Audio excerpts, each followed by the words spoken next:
بسم الله الرحمن الرحيم. بسم الله الرحمن الرحيم. الحمد لله والصلاة والسلام على رسول الله. أما بعد. Tavhid darslarimizni davom ettiramiz inshaalloh. O'tgan darsda Bismillahirrohmanirrohim kalimasini sharhiga kirishgan edik va unda bir qancha foydalarni chiqardik. Xosatan 6 ta foyda zikr qilindi. Buni o'sha talaba bo'lgan va bo'lmaganlar o'ziga foyda sifatida qayd qilib borishligi lozim. Bugun shuni davom ettiramiz. Umuman bismillah deyishlikni yoki Bismillahirrohmanirrohim deyishlikni qaysi biri va qay holatda afzal bo'lishligi haqida. Demak, bismillah deyishlik har qanday dalil kelgan o'rinlarda aytiladigan kalimadir. Ya'ni payg'ambar sollallohu alayhi vasallam ovqatga o'tirgan vaqtlarida va o'sha Ummu Salamani o'g'illari bo'ladi, Abu Salamadan farzandlari, ismlari Umar bo'ladi. O'sha kishi, ya'ni kichkina bola bo'ladilar. Payg'ambar sollallohu alayhi vasallam bilan taomga o'tirganlarida ya g'ulam sammillah deydilar. Ya'ni ey bola, Alloh taoloni zikr qilgin deydilar. Endi bu yerda sammillahdan murod deydi olimlar bismillah deyishlik deydi. Va bundan boshqa o'rinda payg'ambar sollallohu alayhi vasallam agar kishi o'z ayoliga kelmoqchi, ya'ni yaqinlik qilmoqchi bo'lsa, o'sha bismillah deyishlik borasida nasihat qilganlar. Bu ham xosatan bismillah lafzi bilan qilinadigan demak zikr va hojatxonaga kirish asnosida ham kishi bismillah deyishligi hadislarda vorid bo'lgan. Abu Dovuddan bu borada hadis rivoyat qilinadi. Endi qolgan o'rinlarda yoki shu o'rinning o'zida Bismillahirrohmanirrohim deyiladimi desa, Navoviy va Ibn Taymiya rahimahumullohlar o'sha ovqat yeyotganda ham yoki boshqa o'rinlarda ham Bismillahirrohmanirrohim desa bo'laveradi degan. Ibn Hajar bunga rad qiladilarda, yo'q, to'liq aytilmaydi. Qaysi o'rinlarda dalil bilan kelgan bo'lsa, o'sha dalildagi so'zga kifoyalanadi. Chunki bu din bizga ijtihodlarimiz natijasida emas, balki Allohning rahmati bilan, vahiy bilan bizga vorid bo'lgan. Qaysi o'rinda bismillah tarzida payg'ambar sollallohu alayhi vasallam bizga aytgan bo'lsalar, o'sha o'rinda biz ham bismillah tarzida aytamiz. Qaysi o'rinda dalil kelmagan bo'lsa, to'liq aytishlikning zarari yo'q deganlar va shu to'g'riroq so'z, vallohu alam. Ya'ni ovqatlanayotganda yoki o'sha ayoliga yaqinlik qilayotgan yoki hojatxonaga kirayotganda masalan bismillah deyishlik kifoya qiladi. Ya'ni Bismillahirrohmanirrohim yoki shunga o'xshagan Bismillahirrohmanirrohim va hokazo lafzlarni aytishlik masalasida yo'q, bunday deyilmaydi. To'g'riroq bismillah deyiladi. Lekin bundan boshqa o'rinlarda, masalan har qanday uydan masalan chiqasiz yoki nimadir bir solih amal qilmoqchisiz, o'tirib masalan shar'iy ilm olmoqchisiz, shunga o'xshagan narsalarda Bismillahirrohmanirrohim deyishligingizda zarar yo'q. Alloh taoloning ism va sifatlarini zikr qilasiz. Endi birov aytish mumkin, Ar-Rahman Ar-Rahim lafzini qo'shishlik Alloh lafzi jaloliga sifat tarzida savobni ko'paytirmaydimi deb. Endi qachon amal savobni ko'paytiradi? Agar qachonki buni ibodat tarzida shariat taqrir qilgan bo'lsagina savob ko'paytiriladi. Bunga bitta misol. Bir kishi aksa urib alhamdulillah deydida, ketidan vassalatu vassalamu ala rasulillah deydi. Buni Abdulloh ibn Mas'ud radhiyallohu anhu oldida aytadilar. O'zi qarasangiz alhamdulillah deyish yoki uni ketidan vassalatu vassalamu ala rasulillah deyish yaxshi ish. Ya'ni payg'ambar sollallohu alayhi vasallamga duo qilyapti, unga salom yo'llayapti, Alloh taolodan u kishini maqtashini so'rayapti. Bu yaxshi ish. Lekin buni aynan bir ibodatning ko'rinishi sifatida joriy qilishlik esa payg'ambar sollallohu alayhi vasallam bu dindan bizga shu o'rinni tashlab ketgan, shuni bizga yetkazmagan degan da'vodir. Barcha bid'atlarga qo'yiladigan hukm shudir. Ya'ni Allohning rasuli bizga yo buni yetkazmagan, yo Alloh taolo bizga buni nozil qilmagan. Shu bilan din komil bo'lardi, lekin shu tarafini bizga yetkazmagan. Buni aqlimiz bilan topdik. Biz ham dinni aqllarimiz bilan joriy qila olamiz degan da'vo yotganligi sababidan ham bunday amallarga din ruxsat bermaydi. Shuning uchun ham qaysi lafzda aynan kelgan bo'lsa, o'sha lafzda aytilinadi. Bunga yana bir dalil Baro ibn Ozibdan rivoyat qilingan hadisda payg'ambar sollallohu alayhi vasallam Baro ibn Ozibga kechqurungi duolarni o'rgatayotgan bo'ladilar. Va o'shanda va bi nabiyyikallazi arsalta lafziga kelganida Baro radhiyallohu anhu va bi rasulikallazi arsalta dedilar. Ya'ni nabiy lafzini rasul lafziga almashtirib aytadilar. Shunda Rasululloh sollallohu alayhi vasallam yo'q, bi nabiyyikallazi arsalta deb qaytardilar. Ya'ni hatto o'sha so'zni ma'nosida bo'lgan boshqa so'zga ham rozi bo'lmaydilar va uni aynan o'zi aytganidek etilishligini talab qiladilar. Bundan bilinadiki, qavliy ibodatlar aynan o'zi aytilgan tarzidagina demak ibodat qilingan ekan. Shuning uchun qaysi o'rinda bizga bismillah yoki alhamdulillah yoki boshqa lafzlar bilan subhana robbiyal a'la va shunga o'xshagan boshqa lafzlar bilan ibodat tarzida shu lafzni o'zi joriy qilingan ekan, demak o'sha lafzni o'zini aytishligimiz biz uchun ibodatni hosil qiladi. Bunga aqllarimiz bilan biror narsani ziyoda qilishligimiz esa bu aqllarimizni natijasi. Bizning aqllar faqat to'g'ri topishlik ustiga qurilmagan. Agar unday bo'lganda odamlar xato qilmagan bo'lardi. Lekin aksincha odamlarni qarasangiz to'g'rishidan xatosi ko'proq bo'ladi. Endi vallohu a'lam, hamma unaqa emas, lekin g'oliban shunaqa. Shuning uchun ham bu din Alloh taolo tarafidan bizga aqllarimizni yo'naltiruvchi bo'lib, naql bilan joriy qilingan, naql bilan bizga yetib kelgan va shu tarzda bo'ladi. Endi kim bunda faqat aqlini hakam qilaman desa, aqliga tashab qo'yiladi va adashadi. Alloh saqlasin bundan. Va Samurot ibn Jundub radhiyallohu anhu dan rivoyat qilingan hadisda Payg'ambar sollallohu alayhi vasallam o'zi bu borada bizni ogohlantirganlar, aytganlarki, kimki mening nomimdan uni yolg'on ehtimoli ya'ni xato bo'lishi mumkin bo'lgan ehtimol bo'lgan gapni gapirsa, xuddi o'zi shu yolg'onni gapirgandek bo'libdi. Meni nomimdan yolg'on gapirmanglar deganlar. Bu degani Rasululloh sollallohu alayhi vasallamning nomidan u kishi shariat qilgan narsani bu shariat qilingan bo'lsa kerak degan ehtimol bilan yoki o'zimiz tarafimizdan ziyodalik ehtimolini qo'shib gapirishlik mumkin emas. Masalan, Alloh taolo nomidan hatto gapirishadi ba'zilar. Aytishadiki, harakatdan barakat deydi va shunga o'xshagan gaplarni aytishadi. Sandan harakat, mendan barakat degan-ku Alloh taolo deydi. Ustozlarimizdan ba'zilar aytganidek, demak bu narsa Alloh taolo tarafidan o'zi aynan shu lafzda hech qayerda vorid bo'lmagan. Na hadisda yo'q, na Qur'onda yo'q. Endi Alloh taolo nomidan ham yolg'on gapiriladimi? Alloh taolo haqida ham bilmasdan gapiriladimi? Bunday qilinmaydi. Bu narsa o'sha kabira gunohlar safidan, Alloh saqlasin. Endi Rasulining nomidan gapirishlik ham xuddi shunday. Aslida hadislar ichida mutavotirlik jihatidan birinchi o'rinda turadigan hadis bor. 62 yoki 63 ta sahobadan rivoyat qilingan deyiladi. Bu o'sha mashhur hadis, kimki mening nomimdan bir yolg'on hadisni gapirsa, to'qisa, jahannamdan joyini qidirursin yoki jahannamda joyini tayinlayversin degan hadis. Demak, jiddiy so'zlar bular. Shunga ko'ra, demak, payg'ambar sollallohu alayhi vasallamdan lafziy, qavliy ibodatlarda qay tarzda nozil bo'lgan bo'lsa, xuddi shu tarzda ijro qilamiz buni. Bizga bu borada shariat qilishlik huquqi berilmagan. Payg'ambar sollallohu alayhi vasallam shariat qiluvchi edilar. U ham Alloh taoloning nomidan shariat qilardilar. O'zlari mustaqil tarzda shariat qilmasdilar. Bizga yetkazuvchi edilar. U kishining og'zidan chiqqan gaplarning hammasi u zot qanday aytgan bo'lsa, shunda ijro qilinishligi bilan bizni taslim bo'lganimizni izhor qiluvchi holatdir. Ya'ni muslimman degan odam, muslim degani o'zi taslim bo'luvchi, taslim bo'lgan deyiladi. Aslama yuslimu o'zini nafsini taslim qilmoq degani. Taslim bo'lishlik esa nima desa qilaman, nimadan qaytarsa qaytaman degani. Menda bunda ixtiyor yo'q degani. O'sha ixtiyorini shariatga bergan odamgina muslim deyiladi. Shuning uchun hozirgi muslimlarning muslimligida ham, islomida ham bir g'aroyibotlar mavjud. Ularning nomi muslim, ismlari islomiy va o'zlarining profillari ham taqvoda o'zib ketgan, lekin hayotiga qarasangiz, islom unga taqiqlagan narsalarni deyarli barchasini kasb qilganini ko'rasiz. Islomdan qaytargan o'sha narsalar hayotida tiqilib yotibdi, lekin islom buyurgan narsani toqati miqdoricha qilganini ko'rmaysiz. Toqatini ham o'zini qariticha o'lchab olgan, islomni qariticha emas.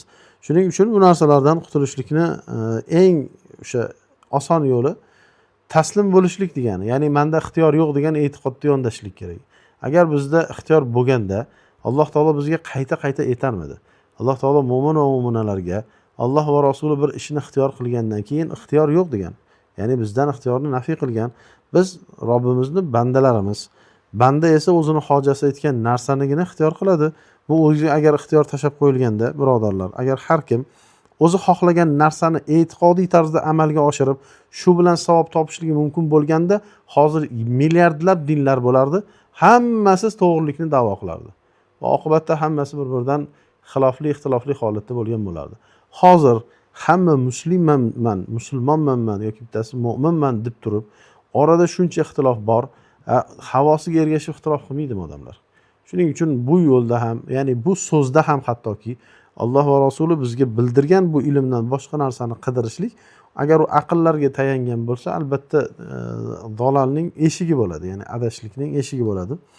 Payg'ambar sollallohu alayhi vasallam aytganlaridek, bunda u zotning nomiga bir yolg'on to'qilishi mumkin bo'lgan gaplardan saqlanishligimiz kerak bo'ladi.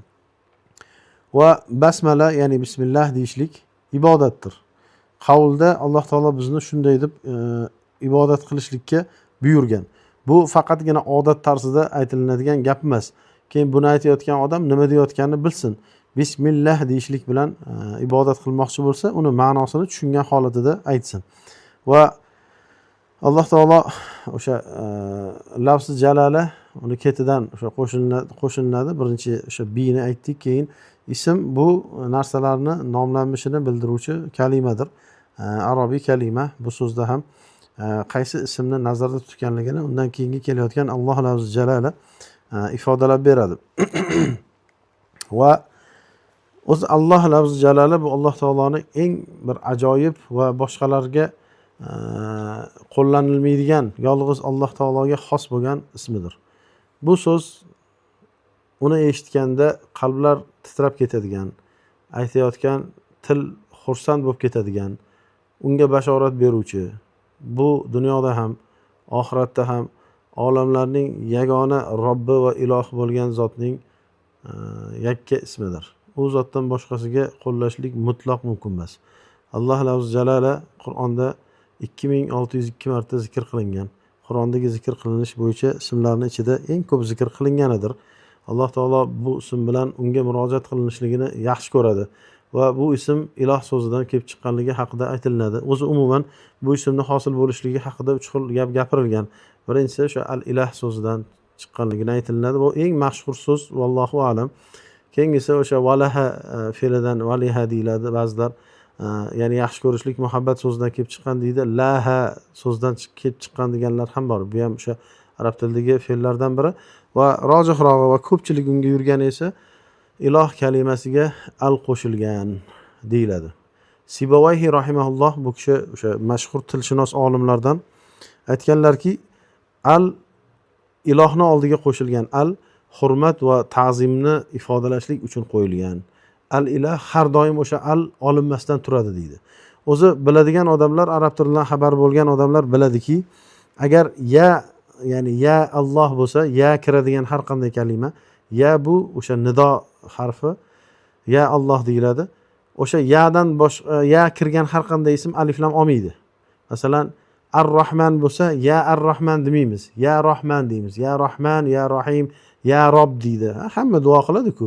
O'shanda ham hamma yadan keyin keladigan alif lamsiz keladi. Bu qoida arab tilida. Illo Alloh lafzi jalala alif lam bilan keladi. Ya Alloh bo'lib keladi.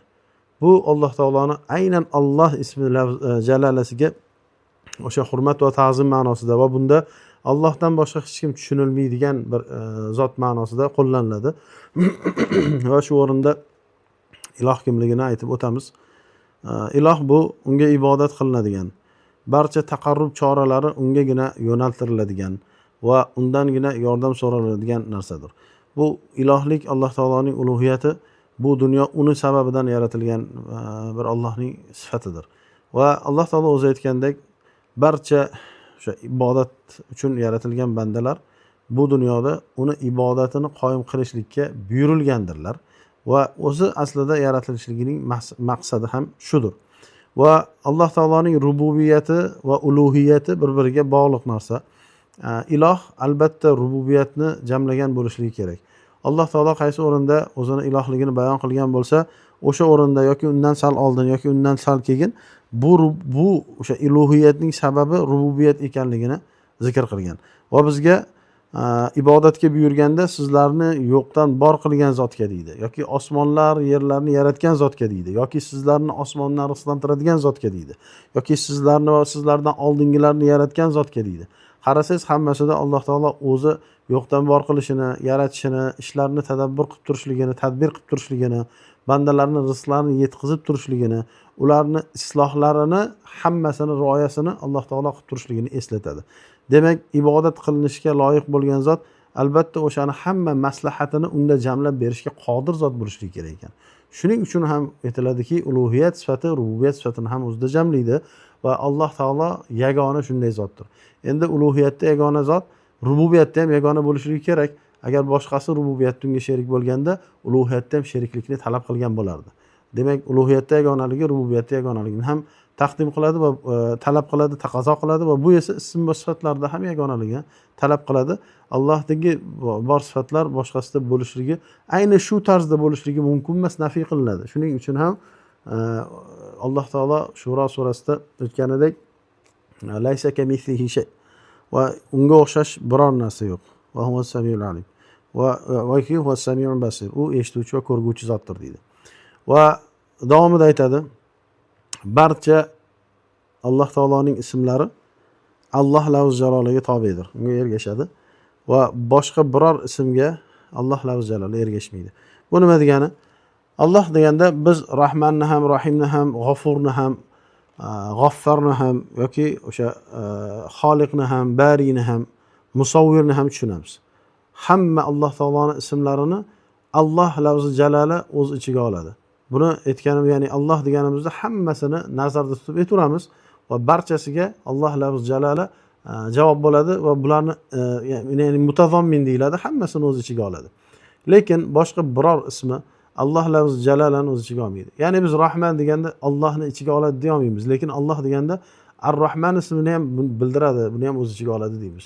Shu jihatdan ham olimlarning aksariyati Allohning ismi jalolasi, ya'ni ismi azam deyiladi. Ismi azam nima edi? U bilan duo qilinsa, Alloh taolo albatta ijobat qiladigan. U bilan mag'firat tilansa, albatta Alloh taolo uni kechiradigan bir ismi borligi haqida bizga xabar berganlar Rasululloh sollallohu alayhi vasallam. Ana o'sha ismi Alloh deyiladi. Ana o'sha qismi, demak Alloh lafzi jalala deyiladi. Alloh taolo bizni bu ism bilan o'ziga yolboruvchi, bu ism bilan o'ziga ibodatni ko'paytiruvchilardan qilsin va hamma holida odamlar ya Alloh deydi. Hamma aytadi. Va musulmon kishi har bir holida o'sha beixtiyor holatida ham bilsanglar, tiliga keladigani Alloh taolo oson qilib qo'ygani lafz jalaladir. Ya'ni ey Alloh deydi, ey Allohim deydi. O'zbeklarda ko'proq Allohim deb ishlatadi. Ey Alloh deydi yoki umuman aytgani o'sha Alloh lafz jalala tillarga eng birinchi keladigan Alloh taoloning ismidir. Shu ham balki o'sha Alloh taoloning lafz jalala o'sha eng ulkan ismi ekanligi, ismi azam ekanligiga dalildir. Vallohu alam. Va Allohim degan kalima, o'zi arab tilida Allohumma degan kalima mavjud. Bu nima degani desa, oxiridagi o'sha mim, Allohumma degan ikkita qo'shilgan mim Alloh lafz jalalaga boshida murojaatdagi ya, Allohdagi yani o'rniga qo'yilgan harflardir. Ya'ni o'zi ma'nosi Allohumma deb kelsa, Allohumma solli ala Muhammad deymiz u har kuni namozda. O'shani ma'nosi ya Allohda o'zi. Allohumma solli ala Muhammad bo'lsa, ya Alloh solli ala Muhammad degan o'zi. Ya'ni bizni o'zbek tilida ishlatiladigan ey ma'na Allohim degan ma'nodagi Allohimma uni ma'nosi. Bizda esa shunday tushunishadi, ya'ni tilga monand ravishda ma'nosini ko'pchilik shunday tushunadi va buni o'ylab ham ko'rmagan. Lekin aslida mening Allohimmas. To'g'ri, Alloh taoloni izofa qilib mening Alloh yoki mening Robbim desa boshqa ismlarda qo'llanilgan bu. Masalan, Robbi g'firli desak, masalan Qur'onda ham kelgan bu borada mening Robbim, ya'ni Robbim deb o'ziga tegishlilik ma'nosida, ya'ni Robbisini bir rahmatidan umidvor bo'lib, Robbisini o'ziga eng yaqin zot deb his qilib, Robbim deb nomlashlik bor Qur'onda kelgan. Shu ma'noda Allohim deyishligi balki noto'g'ri demaymiz, lekin o'zi Allohumma lafzi bu tarzda bizning o'zbekchadagi Allohim lafzi emas, ey Alloh degan o'zi ma'nosi. Vallohu alam. Va har bir namozda va har bir surada Alloh lafz jalalani bir necha barobar zikr qilamiz. Masalan, Qur'on ochmoqchi bo'lsangiz, boshida a'udhu billahi minash shaytonir rojim, bismillahir rohmanir rohim ikkalasida ham Alloh lafz jalalani zikr qildingiz. Masalan, ta'awuzda ham Alloh taolodan panoh so'rashlikda yoki o'sha boshlashlikda ham Alloh lafz jalalani zikr qildingiz. Endi boshlagandan keyin ham har bir rukundan rukunga ko'chayotganda, holatdan holatga ko'chayotganda Allohu akbar deymiz. Yoki turayotganda masalan rukudan sami'allohu liman hamidah deymiz. Yoki har bir o'sha rukuni o'zida ham subhana robbiyal azim yoki turayotganda sajdaga borganda ham subhana robbiyal a'la deb Alloh lafz jalalani o'sha Robb sifati bilan zikr qilamiz. Lekin bular o'sha faqat ruku va sajdada qiladigan zikrlar bilan masalan intiqol takbirlarini qarasangiz, demak intiqol takbirlari ko'proq ekanligini ko'rasiz va namozga rukun sifatida har namoz usiz namoz bo'lmaydigan rukun sifatida takbir tahrima qo'shilgan. Ya'ni boshida namozga kirishlik uchun Allohu akbar demasangiz, siz namozga kirgan hisoblanmaysiz aslida. Endi o'ylab ko'rsangiz, nima uchun har bir bu namozni, ibodatni, umuman boshqa ibodatlarda ham, xosatan har kuni eng ko'p qiladigan ibodatimiz namoz bo'lsa, namozni bunchalik Alloh lavzalarini ko'p eslashlik yoki ko'p takrorlashlik shariat qilingan ekan. Alloh taolo bu shariatda birorta narsani bekorga shariat qilmagan. Kimki Alloh biror narsani bekorga shariat qilgan desa, o'sha dinini yengilab olsin. Alloh taolo bu dunyoda yaratilgan narsalarni ham bekorga yaratmagan zot. Va o'zi aytganidek, afa hasibtum xalaqnakum abasan. Nima, men sizlarni bekorga yaratganman deb o'ylaysizlarmi deydi Alloh taolo. Ya'ni bizni oramizda yaratilganlarning ichida xilqati to'liqlari ham bor va yaratilganlarning ichida xilqati noqis bo'lganlari ham bor. Masalan, kimdir nogiron holida tug'iladi. Qo'li yo'q, oyog'i yo'q, ko'zi yo'q, gapira olmaydi va hokazo. Va biz uni nogironlar, noqis deb aytamiz. U bizlarning nazarimizdagi nogironlardir. Bizlarning nazarimizdagi noqislardir. Chunki Alloh taolo xalaqa kulla shay'in, ya'ni hamma narsani yaratdi Alloh taolo va ahsana xalqahu, hamma narsani o'sha turishini eng chiroyli ko'rinishda qildi. Eng chiroyli degani to'liq ko'rinishda qildi degan. Bu degani Alloh taolo uni shunday yaratishligi, uni nima uchun yaratilgan bo'lsa, o'sha vazifasi uchun monand, mos kelishligi sababidandir. Odamlarning aksariyati sog'lom holatda yaratiladi. Ba'zilarini Alloh taolo esa nogiron holatda yaratadi. Bu bizga Alloh taolo berilgan ne'matlarni unga qaraganda eslatib turishligimiz uchundir balki. Ya'ni unga nisbatan Alloh taolo xato qilmagan. Unga qaraganda to'g'ri achinamiz, lekin bu bekorga yaratilmagan bu. Biz unga qaraganimizda shukr qilishligimiz uchun yaratilgan. O'shanga qaraganimizda fikr qilishligimiz uchun yaratilgan. Bu tabiatning xatosi deydi ba'zi bir o'sha ilmoniylar, moddiyatparastlar shunday deyishadi. Alloh taoloni yaratganlarda xato bo'lmaydi. Alloh taoloni har bir yaratgan maxluqida uni o'zini vazifasi bor va o'sha biz nogiron deb bilgan narsada ham Alloh taolo o'zi bilib, uni biz uchun ibrat tariqasida yaratgan. Agar unaqa deydigan bo'lsak, qanchadan qancha bir kun yashab bo'ladigan maxluqlar bor. Qanchadan qancha bir hafta yashab bo'ladigan maxluqlar bor. Qanchadan qancha maxluqlarning miyasi yo'q. Qanchadan qancha maxluqlarning qoni yo'q. Unda ularni ham aytishimiz kerak, bu to'liq yaratilmabdi. Bunda qorin yo'q ekan, bunda oyoq yo'q ekan, buni qo'li yo'q ekan, buni ko'zi yo'q ekan deyishimiz kerak edi-yu. Lekin o'sha yaratilganlar hammasi o'zini vazifasini bajaradi, o'rnini boshqasiga topshirib ketaveradi. Nimaga ularga undan nogiron deyilmaydi? Demak, hammasini o'zini shu holatda ado qiladigan vazifasi bormi? Alhamdulillahi robbil alamin. O'sha hamma narsani o'zini xalqini berib, o'z vazifasiga qo'ygan hikmat sohibi Alloh lavz jalalani qayta qaytarishligimiz, lavziy ibodat tarzida nafslarimizni isloh qilishligi uchun kerak bo'lgani uchungina Alloh taolo shuni joriy qilgan. Ya'ni bekorga har namozda Allohu akbar, Allohu akbar, Allohu akbar, samiallohu liman hamida yo'q, shunga o'xshash Alloh lavz jalalani bunchalik ko'p zikr qilmaymiz, birodarlar. Islohimiz shu ekan. Bandani Allohni o'sha ibodatni ichida kelgan tarzda zikr qilishligida nafsliga eslatma bor ekan. Alloh degan kishi agar nima deyotganini bilsa, gunoh qilishga jur'ati yetmay qoladi. Allohni, Alloh lavz jalalani haqiqiy ma'nosini tushunib aytgan kishi ibodatdan kech qolib sustkashlik qilishga jur'ati yetmay qoladi. Shuning uchun ham bu nafslar har kuni unga eslatilishligi darkor bo'lgani uchun ham namoz 5 mahal zikr qilingan, 5 mahal farz qilingan va u namozni ichida bir necha barobar ko'p tarzda Alloh taoloning ismini zikr qilishlik bizga farz qilingan. Nimaga? Chunki banda eslatmaga muhtoj. Inson nomining o'zi ikki xil ma'nosidan bittasi tilshunoslarning so'ziga ko'ra o'sha nisyandan, esdan chiqaruvchi so'zidan olingan va qarasak haqiqatda shundaymiz. Bugun esimizda turgan narsa ertaga esdan chiqadi. Olimlarning aytishicha, kishi olgan ma'lumotlarning 80% 8 soatdan keyin esidan chiqib ketar ekan.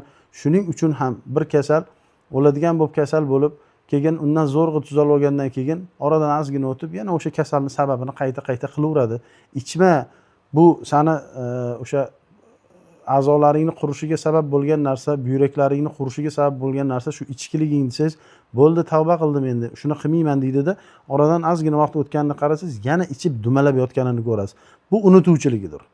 Yana bir boshqa undan ham kattaroq baloga ro'para bo'ladi. O'shandan Alloh taolo unga najot bersa, yana shunga qaytaveradi. Bunga dalil Alloh taolo ularni, ya'ni o'sha mushriklarni agar kemalarga chiqib dengiz safariga chiqishganida, agar kemalarga chiqib dengiz safariga chiqishsa, shu bilan Allohga duo qilishadi. Ya'ni agar bizni yerga yetkazsang, albatta muxlis holimizda senga duo qilamiz, senga shirk keltirmaymiz deydi. Lekin endi qachonki Alloh taolo ularga najot bersa, ular yana o'sha shirkiga qaytganini ko'rasan deydi. Ya'ni inson shunaqa ekan, unutaverar ekan, shundan eslatmaga muhtoj ekan. Mo'minlarning yutug'i ham Robbilari ularni doimiy eslatib turadigan ibodatlarni ularga shariat qilib berganidir. Alloh taolo o'ziga shukr qilinishligi, ya'ni ne'matlarini e'tirof qilib, ne'mati uchun Alloh taologa har doim banda bir haqiqatda bandaligini izhor qilib turishligini sabablaridan bittasi Alloh taolo unga shunday komil shariatni shariat qilib berganligidir. Xoh u ibodatlarida bo'ladimi, xoh muomalotlarida bo'ladimi, xoh qoziyotida bo'ladimi, barchasida Alloh taolo unga eng yaxshisini shariat qilib bergani uchun ham Alloh taologa hamd aytamiz. Alhamdulillahi robbil alamin. Endi keyingi lafz Ar-Rahman. Bismillahirrohmanirrohimligi Ar-Rahman. O'zi Rahman so'zi olimlarning ta'biri bilan aytganda rahmatul vasi'a, ya'ni keng rahmat degani. Barcha narsani qamrab oluvchi Alloh taoloning rahmati degani. Rahmat nima degani? Rahmat degani Alloh taolo barcha yaratilmishlarga ularning ehtiyoj va hojatlari bo'lgan narsalarni ato etishligidir. Hatto ular buni bilmasalar ham. Ya'ni hamma narsani ham bilmaymiz biz o'zimizga kerak bo'lgan narsani. Hozirgi kunga kelib fan shunday narsalarni aniqlayaptiki, tanamizning ba'zi qismlari shunday narsalarga muhtojki, biz uning muhtojligini ham bilmaymiz. Qaysidir qismi quyosh nuriga muhtoj ekan, qaysidir qismi havoga, shamolga muhtoj ekan, qaysidir qismi soyaga muhtoj ekan. Alloh taolo o'shalarni o'z qismiga qarab berar ekan. Ba'zilari kislorodga, ba'zilari esa karbonat gaziga muhtoj ekan. Biz uni bilmas ekanmiz. Ba'zilari hujayralarni almashligi uchun suvga muhtoj ekan. Ba'zilari esa suvni kamaytirishga muhtoj ekan. Alloh taolo har bir tanani qismini o'sha narsani o'zi demak hosil qiladigan darajada bir mukammal qilib yaratgan ekan. Ya'ni rahmati bizni qamragan ekan. Biz esa buni bilmas ekanmiz. Mana endi qarasak, Alloh taolo o'sha Ar-Rahman ismida buni jamlagan ekan. Ar-Rahmatul Vasi'a barcha mahluqotlarini rahmati bilan qamrab olishligidir. Bu siyg'atul mubolag'a deyiladi arab tilida, kuchaytirilgan siyg'ada, ta'kidlash siyg'asida kelgan va Alloh taolodan boshqasiga ishlatilmaydigan ismlaridandir bu. Ar-Rahman faqat Alloh taologa nisbatan ishlatiladi. Bandaga nisbatan yoki boshqa narsaga nisbatan Alloh bu lafzni ishlatishga, demak, Allohdan boshqasi loyiq emas va ishlatilmaydi ham. Ar-Rahim esa bu Alloh taoloning fe'liga nisbatan ishlatiladi. Bu rahmatul vasila deyiladi arab tilida. Ya'ni xohlaganiga rahmatini yetkazuvchi degani. Ar-Rahman barchaga beruvchi bo'lsa, bu Rahmandan murod u xoh kofir bo'lsin, xoh musulmon bo'lsin, xoh inson bo'lsin, xoh hayvon bo'lsin, xoh biz uni borligini bilmaydigan haqir hasharot bo'lsin, barchasiga Alloh taolo rahmatini yetkazadi, ne'matlarini ustida komil qilib beraveradi. Lekin Ar-Rahim esa Alloh taolo o'zining diniga xohlab ijobat qilgan bandalarini xos mukofotlashi uchun bu sifatida, ya'ni bu ismini Rahim degan deyshadi. Bu demak ismi Alloh taoloning o'sha Rahman ismi 57 marta Qur'onda zikr qilingan, Rahim ismi esa 114 marta, undan 2 barobar ko'p zikr qilingan. Bu ham Alloh taoloning bir bandalarga qilgan, xossatan mo'min bandalarga qilgan rahmatiga qarang. Umumiy rahmatni 57 o'rinda zikr qilgan bo'lsa, umumiy rahmat butun dunyodagi hamma mahluqlarni qoplagan. Mo'minlar esa bu hamma mahluqlarning 10dan 1ni ham tashkil qilmaydi. Lekin Alloh taolo ularga Rahim ekanligini 2 barobar ko'p zikr qilgan Qur'onda. Bu degani Alloh taolo mo'minlarga o'ta rahimli zot degani. Bu sifatlarni tushunishlik uchun banda o'zini hayotiga bir tatbiq qilib ko'rish kerak. O'zi farzandiga qanchalik kishi rahimli, rahm deganda nimani tushunadi desa, o'sha masalan buni farzandsiz 10 yil, 20 yil farzandsiz yurganlar bir farzand ko'rib qolsa, buni bir yaqqonroq ko'ramiz. Butun bor yo'g'ini, mehrini hamma yaxshiligini u uchun sarflab yuborishlik payida bo'ladi. Nimaiki xohlasa shuni muhayyo qilgisi keladi. Hamma zararlardan uni saqlagisi keladi. Lekin biz aytayotgan Alloh taoloning rahmat sifati o'sha bilan bir xilmi? Endi bu sharhda keladi. O'zi umuman Alloh taolo bu rahmat deb, ya'ni rahmatini ikkita ismda ifodalagani va birinchisini Rahman degani, bu bilan bandalarga ism qo'yib bo'lmasligi Alloh taoloning bu ismida, ya'ni bu sifatida birovga o'xshamasligini bildiradi. Rahim esa bu bandalarga ism sifatida qo'ysa bo'ladigan Alloh taoloning rahmatini bildiruvchi ismi, mo'minlargagina yetuvchi rahmati deb ko'pchilik olimlar talqin qilgan. Bu esa biz bilgan rahmatni o'sha haqiqatda arab tilida rahmat deb kelgan bo'lsa, ularning ma'nosini inson idrok qila oladigan bir demak ismni shunday tarzda ifoda qilgan Alloh taolo. Ya'ni nima demoqchiman? Biz rahm shafqat nima ekanligini bilamiz. Lekin Alloh taoloning rahm shafqati biz bilgan rahm shafqat chegarasidagi rahm shafqat emas. Biz rahma, ya'ni Rahman deganda bo'lishi mumkin bo'lgan eng oliy ko'rinishi Allohda ekanligini isbot qilamiz.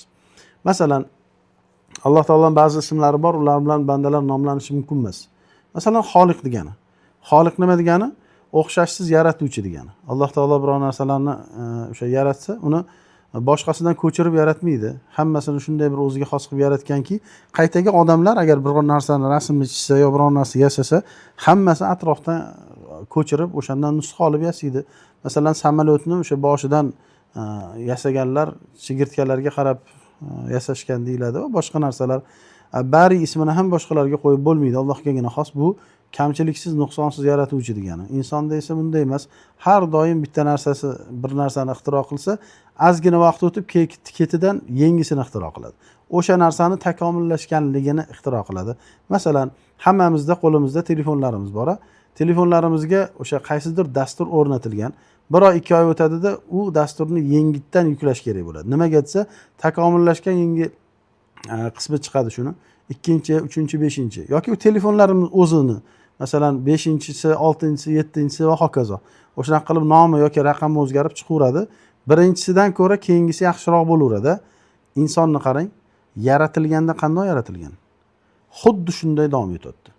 Ya'ni biror narsa ziyoda bo'lmadi. Yaratilgandan keyin barmoqlari bitta qo'lida 5 tamidi, 6 ta bo'ldimi hozir? 6 ta bo'lmadi, bo'lmaydi ham. Qiyomatgacha ham shunday. Alloh taolo shunday yaratuvchi zot. Ya'ni shunday bari zot yaratganda hammasini eng komil suratlarida yaratadi. Va inson esa yaratishlik nima ekanligini biladi, lekin Alloh taolodagi yaratishlikni nima ekanligini inson o'zini bir aqli bilan tasavvur qila olmaydi. Shuning uchun bunday ism insonga qo'yilishligi mumkin emas. Masalan, Alloh taoloning bir o'ziga xos bo'lgan ismlardan birortasini o'zlashtiraman deganlar tarixda hammasi muvaffaqiyatsizlikka uchragan. Bulardan bittasi Musaylamatul Kazzab. Musaylamatul Kazzab bu o'sha Yamoma jangida o'ldirilgan. Payg'ambar sollallohu alayhi vasallam tirikligida ham u zotga ey Muhammad ke, sen ham meni tan olasan, men ham seni tan olaman deb xat yozgan bir badbaxt edi. Payg'ambar sollallohu alayhi vasallamdan keyin odamlarni ko'pini fitnaga tushirgan, yolg'onchi, o'zini payg'ambarman deb e'lon qilgan bir kazzob edi. O'zini o'sha Yamama Rahmana, ya'ni Rahmanul Yamama deb nomlatgan edi. Atrofidagilar uni Rahmanul Yamama deb nomlashadi. Ya'ni Yamomaning rahmoni, hammasiga rahm qiluvchisi deb nomlab olgan edi o'zini. Endi nima bo'ldi? O'zini davri tugul, mana undan 1,5 ming yil vaqt o'tsa ham har bir eslagan odam nima deb eslaydi? Rahmanul Yamama deb eslaydimi? Yo Musaylamatul Yamama deb eslaydimi? Yo'q, hamma eslagan odam Musaylamatul Kazzab deb eslaydi. Musaylamatul Kazzab degani yolg'onchi, ya'ni kizb, kazzab bo'lsa fa'al vaznida bo'ladi. Faqat yolg'on gapirish emas, ashaddiy qayta uchiga chiqqan yolg'onchi ekanligini bildiradi bu. O'sha siyg'ada qo'llanilgan. Demak, Alloh taolo bu o'zini ismini, Allohning ismini, ya'ni o'zlashtirmoqchi bo'lganlarni shunday jazolaydi. Endi bu qiyomatdagi yoki jahannamdagi holini Allohning o'zi biladi. Biz hatto dunyoda ham uni nomini eslaganimizda uni kazzob sifatida eslaymiz. Shunday oqibatlari bor buni. Bu hali bizga ko'rinmagani qancha ekan, vallohu alam.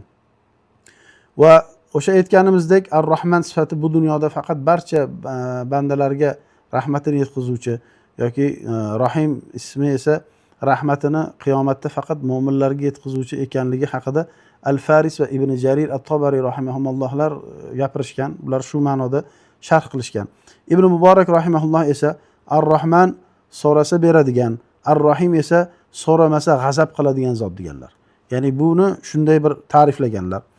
Va Alloh taolo o'zining bu ismlarini, ya'ni rahmatini qanchalik bir bandalar uchun buyuk bir ismi ekanligini bizga bir qancha oyatlarda bildirgan. Bu haqda bir qancha hadislar vorid bo'lgan.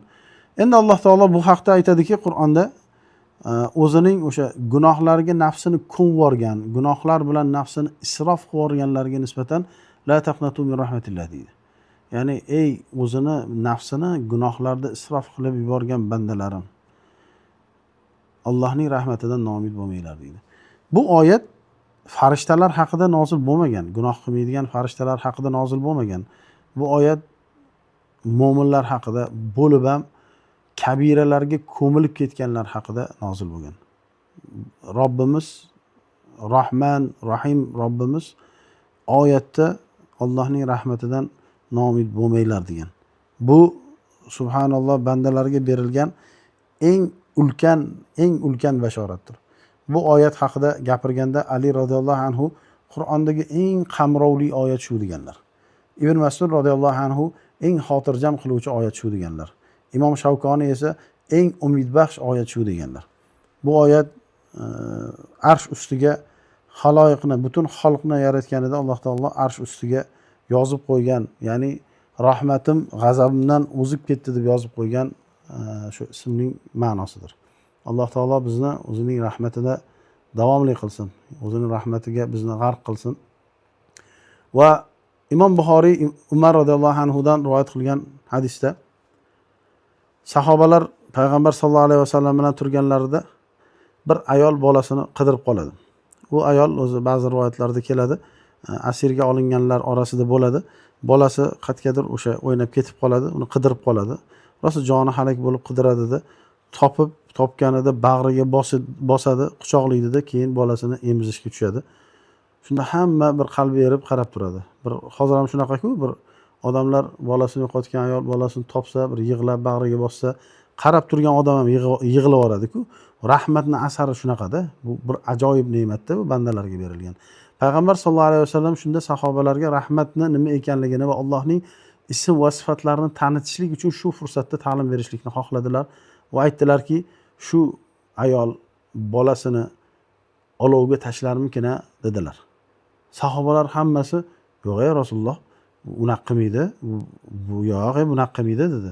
Ya'ni bizni til bilan aytganda, ba'zilar hatto vallohi bunday qilmaydi dedi. Ya'ni Allohga qasamki, bunday qilmaydi ya Rasululloh, ona ham bolasini olovga tashlaydimi dedi.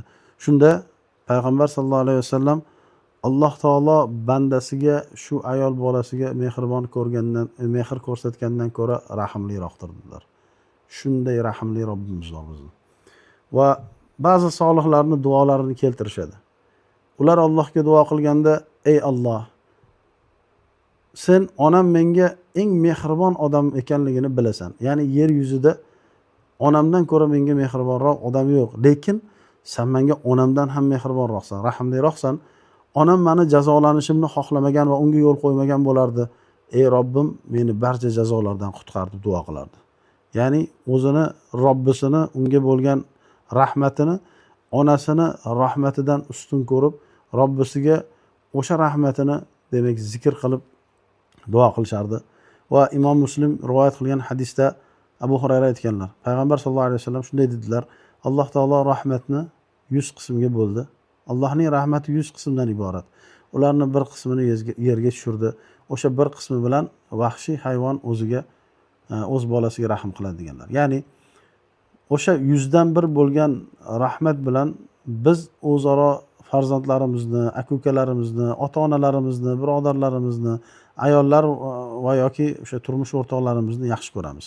O'sha bir qism bilan odatda vahshiy bo'lgan, odatda uchraganini o'zini o'ljasi sifatida taniydigan hayvonlar o'zlarining bolalariga mehribonlik qiladi. O'sha bir qism rahmat bilan bu dunyodagi nasl davom etadi. O'sha bir qism rahmat bilan odamlar umidvor bo'lib hayotda yaxshi yashab o'tishlikni umidvor bo'lishadi. Ya'ni bir-biriga muhabbat ko'rsatishadi, o'sha muhabbatni umid qilishadi. Endi qolgan 99 qismi esa Allohda. U bandalariga u bilan rahmat qiladi, rahm qiladi. O'shanday mehribon Robbimiz bor va qanday qilib o'sha rahmatga erishiladi? Bandalarga Alloh taolo o'zini rahim ekanligini e'lon qilganda, ularga qanday o'sha rahmatga erishishlik yo'llarini ham ko'rsatgan. Ulardan ba'zilarini zikr qilamiz. Alloh taolo o'zini rahmatiga erishishlik uchun istig'forni joriy qilgan. Faqultu astagfiru robbakum innahu kana ghaffara yursilis samaa alaykum midrara. Yoki o'sha Nuh alayhisalomning so'zlari qavmiga aytganlarida, ey qavmim, Alloh taologa istig'for aytinglar va sizlarning ustingizga bir yomg'irli bulutlarni yuboradi degan, o'sha uning g'affar ekanligini zikr qilgan. Yoki Solih alayhissalom o'zini qavmiga Alloh taologa istig'for aytmishlarmi? Alloh taolo shunda sizlarga rahm qiladi deganlar. Bu o'sha istig'for demak Allohning rahmatini jalb qiluvchi eng asosiy sabablardandir. Nimaiki balo bo'lsa kishida uni arituvchi, nimaiki hojat bo'lsa uni o'tovchi, nimaiki Robbisiga yolborishi bo'lsa unga ijobat qilinuvchi sabablardan biri istig'fordir. Alloh taolo buni bandalar orasida ularning ayblarini yashirishlik va qiyomatda uni kechirishlik, ular uchun hojatlari ado qilinishligini bir eshigiga qilgan. Alloh taolo bizni istig'forni lozim tutuvchilardan qilsin. Va ikkinchi sababi esa o'sha rahmatni jalb qiluvchi ikkinchi sabab xalqqa yaxshilik qilishdir, ya'ni g'amxo'rlik qilishlikdir. Muso alayhissalom Madiyanga qochib borganlarida hech narsalari yo'q edi. Bir o'zlari edi, yonida bir sheriklari ham yo'q edi, yordam beradigan. O'zlarini bir pullari ham yo'q edi, mollari ham yo'q edi, yoki bir juftlari ham yo'q edi. Ular daraxt ostida o'tirib, Robbi inni lima anzalta ilayya min khayrin faqir. Ey Robbim, menga yaxshilikdan nimani nozil qilsang, nimani tushirsang, o'shanga faqirman men. Men o'zimga nima yaxshiligini ham bilmayman. Sen nima tushirsang o'sha yaxshilik deb turganlarida bir ikkita qizga qo'ylarini sug'orishlikka yordam beradilar. Qilgan ishlari o'zi aslida odamga emas, o'z bir hayvonlarga yaxshilik qildilar. Odamlarga ham yaxshilik qildilar, o'sha hayvonlarga yaxshilik qilishda yaxshilik qildilar. Yordam berdilar.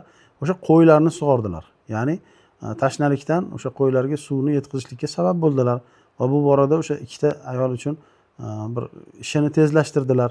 Ular o'zi kutib oxirida sug'orishardi, lekin bu kishi o'sha quvvatli kishi edilar, ularga yordam berdilar va Alloh taolo u kishi uchun qancha yaxshilik eshiklarini ochdi.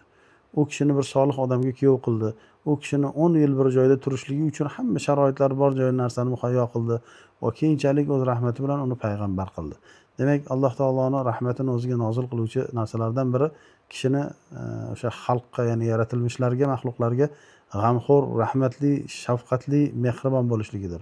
Va biz bilamizki, o'sha quduqda suv ichib chiqib, keyin bir chanqoqdan o'lay degan itni ko'rganda uni sug'orish uchun qayta tushib, idish topa olmasdan o'zini oyoq kiyimiga suv to'ldirib chiqib itni sug'organ odamni Alloh taolo jannatga kiritgan. Bu sahih xabarlarda vorid bo'ladi va shu rahmatni tushishligiga eng asosiy sabablardan biri shudir.